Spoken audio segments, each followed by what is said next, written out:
Amados irmãos, bom dia, graça e paz. Amém? Que bom estar com vocês essa manhã, para juntos louvarmos a Jesus, invocarmos o seu santo nome, aprendermos da sua maravilhosa palavra. Irmãos, eu estou essa semana toda mastigando alho para conseguir falar, viu? A voz está acabada. E essa noite foi mais uma daquelas, viu, professor? De mastigar alho. Deu uma crise de tosse essa semana, irmãos. E lá em casa todo mundo gripou. Pastor Gamaliel chega à tarde, viu? Ore pelo retorno dele e da família. Abra sua Bíblia, carta aos Hebreus. O culto termina que horas pela manhã? 11? Vamos terminar um pouquinho antes hoje. Carta aos Hebreus, capítulo 4, irmãos. Enquanto os irmãos procuram, eu vou mandar o convite oficial depois, mas já anotem na agenda de vocês, 10, 11 e 12 de maio, 101 anos da nossa igreja. Nos dias 11 e 12 estará conosco o pastor Genilson, secretário da Convenção Batista Baiana. E no dia 10 o pastor de vocês. Então, estão convidados a celebrar a Deus conosco os dias 10, 11 e 12 de maio, os 101 anos da nossa igreja. Carta aos Hebreus, capítulo 4, o versículo 16 assim nos diz: Acheguemo-nos, portanto, confiantemente junto ao trono da graça, a fim de recebermos misericórdia e acharmos graça para socorro em ocasião oportuna. Amém. Irmãos, vivemos em um país de mais de 90% se declara cristãos. Entre católicos e protestantes, mais de 90% se declara cristão. E vivemos um período, eu li um artigo ainda no seminário, do pastor Isaltino Coelho Filho. Naquela época ele era o maior escritor batista brasileiro em número de livros publicados. E ele dizia que ia chegar a hora em que nós teríamos o desafio de evangelizar pessoas que se dizem crentes. Parece que chegou esse período, porque vivemos com uma série de pessoas que se professam cristãs apenas nominalmente. Eu conheci uma mulher lá em Canaã, que ela chegou certa vez para mim e falou bem assim: olha, pastor, eu faço parte da tua igreja. Eu me converti com 11 anos de idade. Só fiquei fora de Canaã os 5 anos de seminário. E eu nunca vi aquela mulher em um culto. E diz que faz parte da nossa igreja, e onde vai diz que é da Igreja Batista. Eu nunca vi um culto nem funeral na nossa igreja, e diz que é da Igreja Batista. Talvez tenha casos desses aqui em Iguaí, de pessoas que não tiveram experiência com Jesus de fato, talvez em algum determinado momento passou por nossas igrejas, e se dizem cristãs. Ser crente vai além de conhecimento teológico. Ser crente é relacionamento. Relacionamento com Deus, em primeiro lugar, e relacionamento com o próximo. Mas falando ainda desse relacionamento com Deus, como é bonito ler o texto sagrado e encontrar declarações igual àquela de Deus para com Abraão. Abraão era amigo de Deus. Enoque andou com Deus. Como vai ser bonito, meu amado irmão, daqui 50 anos, daqui 60 anos, quando o senhor for morar no céu, alguém dizer assim: olha, fulano de tal, ele era amigo de Deus, ele andava com Deus, ele tinha bom relacionamento com Deus. Nessa carta aos Hebreus, não sabemos quem foi o escritor dessa carta. Tudo indica que essa carta foi escrita antes do ano 70, porque nessa carta traz detalhes ainda de sacrifícios que eram feitos no templo, e o templo foi destruído no ano 70. Mas esse autor vai dizer da importância que temos de nos achegarmos a Deus como é que temos que nos achegar a Deus e o que acontece quando nos achegamos a Deus. Irmãos, quando eu me aproximo de Deus, eu percebo quem Deus é. Temos concepção de quem Deus é? Se eu perguntasse para você agora, quem Deus é? O que você me diria? Deus, Ele é bom, Deus, Ele é salvador, Deus, Ele é misericordioso, Deus é... O versículo mais fácil, todo mundo sabe, Deus é amor. São questões, amados irmãos, que temos que ter na cabeça, quem Deus é. Teologicamente, nos concílios para pastor, uma tentativa de explicação de Deus que todo teólogo batista tem que saber. Deus é espírito pessoal, perfeitamente bom, que em santo amor cria, dirige e governa tudo. Assim diz Langston. Mas, amados irmãos, a gente pode saber um monte de texto bíblico decorado. Pode saber a declaração doutrinária da Convenção Batista Brasileira de ponta a ponta. Pode saber um monte de teologia. Se nós não tivermos relacionamento de perto com Deus, uma experiência de perto com Deus, para entender quem Deus é, nada disso adianta. Eu ouvi uma história de que estava tendo uma grande festa. Um rico fez uma grande festa. E tinha vários e vários atores. E aí aquele dono da festa fala bem assim: eu quero que tal ator recite o Salmo 23. O ator vai lá e diz assim: eu recito o Salmo 23. Se aquele pastor que está ali começar a recitar também, um pastor já velho, de bem idade, aí o pastor topou: tá bom, eu vou. E o ator começou a recitar o Salmo 23. O Senhor é o meu pastor, nada me faltará. Com toda a entonação de voz, com todos os gestos que ele poderia representar. Quando o ator conclui, o povo aplaude de pé. Então vai o pastor, sem tanto vigor na voz, sem tanto vigor no físico, e começa a recitar: o Senhor é meu pastor, nada me faltará. Bondade e misericórdia me seguirão todos os dias da minha vida, e habitarei na casa do Senhor para sempre, amém. E o povo estava chorando, emocionado. Aí o dono da festa fica em pé e pergunta para o ator: ora, o que houve? Você recitou bem melhor do que o pastor. E a reação do povo foi diferente.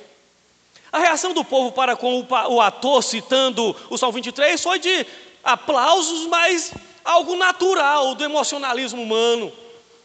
Quando o povo presenciou o pastor recitando o Salmo 23 com pouca força, mas com tamanha intimidade, o povo viu que naquele pastor havia algo diferente. Aí o autor responde assim: eu conheço o pastor do Salmo. O pastor conhece. Eu conheço o Salmo do pastor. O pastor conhece o pastor do Salmo. Está toda a diferença, mas irmãos, na nossa vida em a gente conhecer o pastor do Salmo. Quando eu me aproximo de Deus, eu percebo quem Ele é. Irmãos, nós servimos um Deus que responde orações, amém? Sim ou não? Sim, Deus responde orações. Nós servimos um Deus que age em nosso favor em todo o tempo, que consola, que conforta, que dirige, que governa. Esse é o Deus que servimos. E quando eu me aproximo dele, eu percebo que Ele é tudo isso, que Ele é soberano. Além das músicas que nós cantamos Tu és soberano sobre a terra, sobre os céus, Tu és Senhor absoluto, tudo que existe acontece. Tu sabes muito bem, cantamos isso há muito tempo, porque quando eu cheguei na igreja já tinha essa música. Então é uma música velha, nós cantamos há muito tempo, mas nós temos consciência disso, de que Deus ele é soberano de fato. Mas avancemos, amados irmãos. Quando eu me aproximo de Deus, eu reconheço quem eu sou. Se eu perguntasse para você: quem é você? o que você me diria? Se você me perguntasse, pastor, quem é o senhor? Eu diria, eu sou o Wellington Júnior, grande, bonito. E ia começar a falar só essas coisas, né? Aí se você chegasse para a dona Etelvina, minha mãe, ô dona Etelvina, quem é o pastor? Ele ia dizer, ele é grande, bonito, inteligente. Ia dizer mais ainda coisa.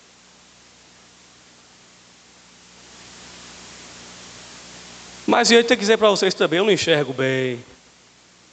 Tenho pressão alta. Sou nervoso. A gente percebe, a gente conhece. Ou não nos conhecemos? Nós nos conhecemos. Uma certa vez alguém disse que a coisa mais difícil do mundo é a gente se descrever. Eu não acho. Porque nós nos conhecemos. Talvez a gente não queira descrever o que somos, mas nós nos conhecemos. Mas quando eu me aproximo de Deus, eu reconheço ainda mais quem eu sou. Faz-me lembrar daquela experiência de Isaías. Capítulo 6 de Isaías. Era um ano marcante para Isaías.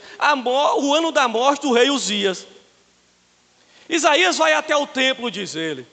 E quando ele entra no templo, ele tem uma experiência extraordinária. Uma experiência que mudou para sempre a vida de Isaías. Ele vai dizer que viu o Senhor. Então ele grita, ai de mim, porque os meus olhos viram o Senhor. Sou homem de lábios impuros, habito no meio de um povo de impuros lábios, e os meus olhos viram o Senhor. Ele teve consciência de que ele era pecador, de que ele era fraco, de que ele era limitado. Mas ele teve consciência de que Deus, ele era poderoso, era totalmente diferente dele, o totalmente outro, como diz Calbart. Deus, ele é totalmente diferente de nós, santo, nós pecadores. Deus eterno, nós finitos. Quando eu me aproximo de Deus, eu percebo quem eu sou. Sou pecador, sou fraco, sou limitado. Tenho medos. Eu sozinho eu fico em aperto. A minha sorte é Deus. A nossa sorte é Deus. Irmãos, eu vivi um momento de grande medo na pandemia. Todos nós tivemos medo, mas não sei se alguém teve medo igual eu tive. Eu preguei em tanto funeral na pandemia, que alguém falou bem assim, o senhor já pregou em mais funeral do que o pastor Gessé. Gessé foi pastor da nossa igreja há 20 anos. Foi um pastor interino aqui por um período que ficou sem pastor também. Passou 20 anos da nossa igreja. E minha menininha nasceu no dia 26 de outubro. Dia 1º de janeiro, a minha sogra pega Covid. Então minha menininha tinha 2 meses de nascido. Dia 4 de janeiro, disso de 2020. Ou é 21? 20. Dia 4 de janeiro, eu acordo 5 horas da manhã com a mensagem de que Patrícia tinha morrido de Covid. Tesoureira há 20 anos da nossa igreja, 22 anos da nossa igreja, Patrícia era tesoureira. E nessa noite, minha menina passou a noite toda com febre. Irmãos, eu nunca tive tanto medo na minha vida igual aquele dia. Eu nunca tive tanto medo. E aí é onde nós percebemos que nós não somos nada. Não somos nada. Quando eu me aproximo de Deus, eu reconheço quem sou. Eu não sou nada. Naturalmente, quando eu reconheço que eu sem Deus eu não sou nada, eu aprendo sobre dependência. Acheguemos, portanto, confiantemente ao trono da graça, junto ao trono da graça, a fim de recebermos misericórdia e acharmos graça para socorro em ocasião oportuna. Eu aprendo, meus irmãos, a ser dependente de Deus. O salmista, Salmo 40, versículo 17, Davi diz assim: eu sou pobre e necessitado, mas o Senhor cuida de mim. Reconhecimento de que ele é pequeno, mas que ele é totalmente dependente do Senhor. O caminho, irmãos, da dependência, a dependência é o caminho para a segurança. Nós cantamos: seguro estou, não tenho temor do mal. Sim, guardados pela fé em meu Jesus. Não é em qualquer coisa que encontramos segurança, é em Jesus. A dependência é o caminho para a esperança. A dependência é o caminho para a paz. Lançando sobre Ele toda a nossa ansiedade, porque Ele tem cuidado de nós. Nesse mesmo dia que eu recebo a notícia que Patrícia morreu 5 horas da manhã, eu ligo para o Dr. Cláudio. Consigo falar com ele 7h30 da manhã. Eu acho que ele já estava desconfiado da minha menininha estar com Covid. Só pode. Porque ele falou bem assim: olha, eu só posso atender ela 5h30 da tarde. Meu Deus do céu. Estou com o consultório lotado. Mas dá tal remédio. E se ela tiver febre qualquer hora, antes disso aí, você pode ser de Canaã que eu atendo ela. Aí beleza. 5 horas da tarde, 5h30 da tarde, dava tempo eu fazer o funeral de Patrícia. Praça de Canaã. Caixão de Patrícia de Canaã, 2 horas da tarde. Eu começo a fazer o culto 2h15 por aí. Chega a notícia da morte de Adriano. Não sei quantos de vocês ficaram sabendo dessa tragédia de Canaã. Morre Adriano. Foi um grito assustador na praça. A praça lotada. E agora para eu ir para a conquista? Dirigindo, levando a minha menina. Gente desmaiando, membros da igreja desmaiando do meu lado assim. Aí o pastor Ademir chega: você não vai mais não. Falei: eu vou, tenho que ir. Chega amanhã: tu não vai mais não. Não, eu tenho que ir. Quando eu cheguei lá em Conquista, o olho inchado desse tamanho, o doutor Cláudio pergunta bem assim: oxente, pastor, está chorando por causa de uma gripezinha na filha? Falei: o senhor não sabe de nada, doutor, do que eu já vivi hoje. Graças a Deus estamos vivos. Mas nos momentos mais desafiadores que a gente vem a viver, ou que já vivemos, somos desafiados a ser relembrados de que nós dependemos de Deus.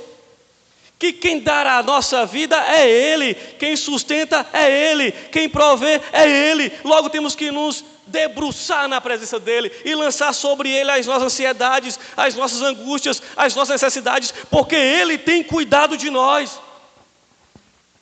Essa igreja é prova do cuidado de Deus. Chegamos a 84 anos esse ano, correto? E o evangelho começou a ser pregado aqui em Iguaí nos anos 30. Nos anos 30.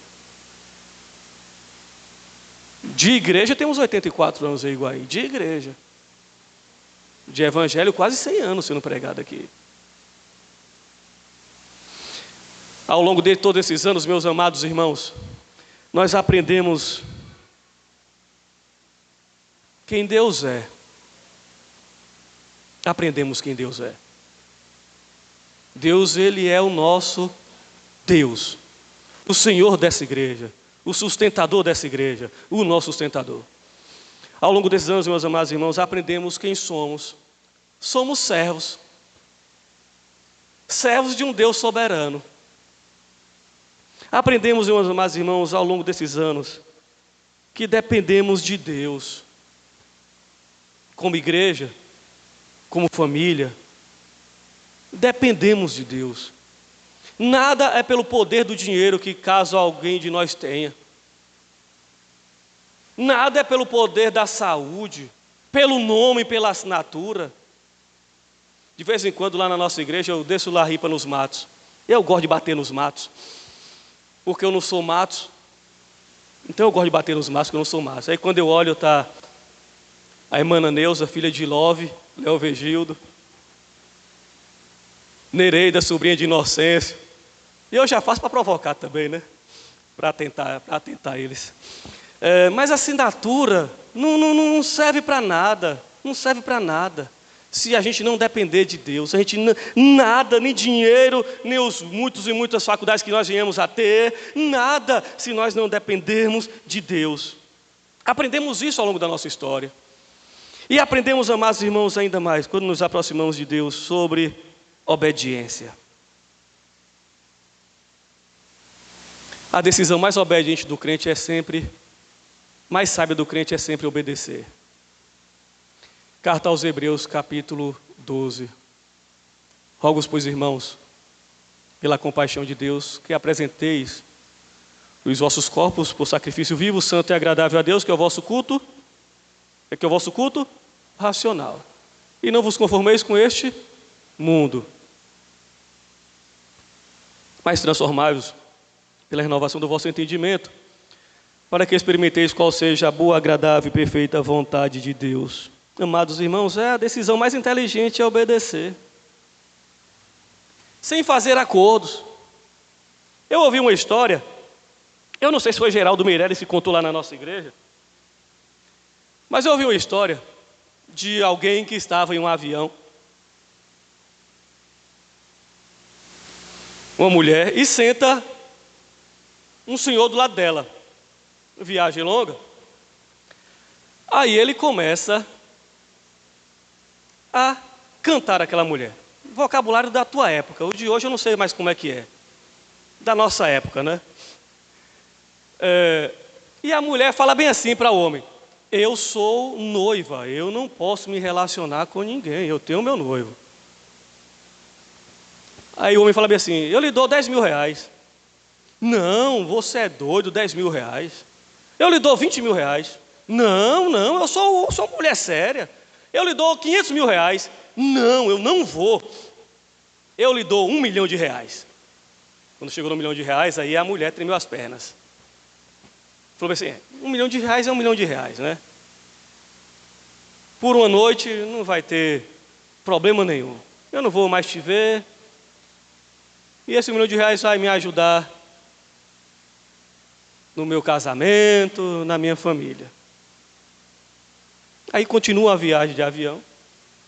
Quando vão se aproximando do destino, o homem fala bem assim para ela: só tem um problema. Eu não tenho 1 milhão de reais, eu só tenho 10 reais no meu bolso. Aí a mulher fica brava. Ah, você me respeita, você acha que eu sou o quê? O que você é, eu não sei, eu sei o seu preço. Não importa o preço, 10 reais ou 1 milhão de reais, seria pecado do mesmo jeito. Somos desafiados, meus irmãos, a não nos vendermos por nada, a não fazermos acordo com a nossa fé por nada, a não vendermos a nossa família, a nossa igreja por nada, o meu nome de cristão por nada. Eu sou desafiado, meus irmãos, a viver uma vida de obediência a Deus, sem me importar com o que vão dizer. Se nós, amados irmãos, assim agirmos, com fé, a misericórdia de Deus vai continuar jorrando sobre as nossas vidas.